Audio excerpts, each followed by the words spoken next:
President Thomas Aldridge strides into the Situation Room and waves down those rising to their feet.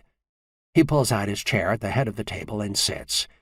In addition to General Vickers, the others parked around the table include the Director of Homeland Security, the Chairman of the Joint Chiefs, the Director of the CIA, Director of National Intelligence, the Vice President, and the President's Chief of Staff, Isabella Alvarez.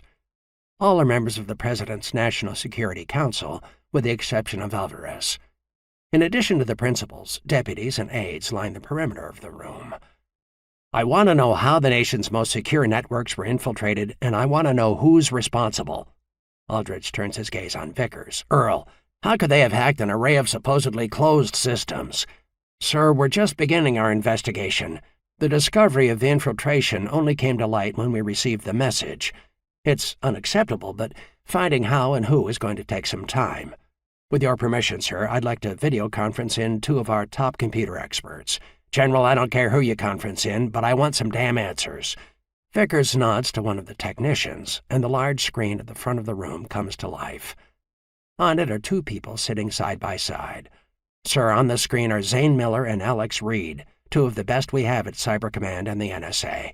President Aldridge turns his attention to the screen, where the names are superimposed under their images. Mr. Miller, how extensive is the damage?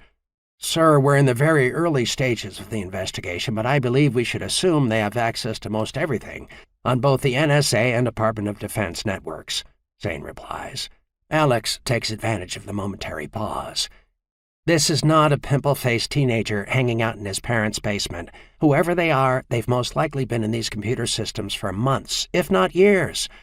How did they gain access? Aldridge asks. These networks aren't connected to the internet. You need to eliminate the idea of closed networks from your brain, Alex Reed says. If something is connected to a computer, it's hackable. Period. End of story. All software code has flaws. They've probably exploited several 0 days to penetrate our networks. What the hell is a 0 day? Aldridge asks. An unknown vulnerability in the software, Zane replies. I hate to be the bearer of bad news, sir, but it could be months before we discover who the real culprits are, if at all. That said, the sophistication of this infiltration does lead me to believe a nation-state is involved.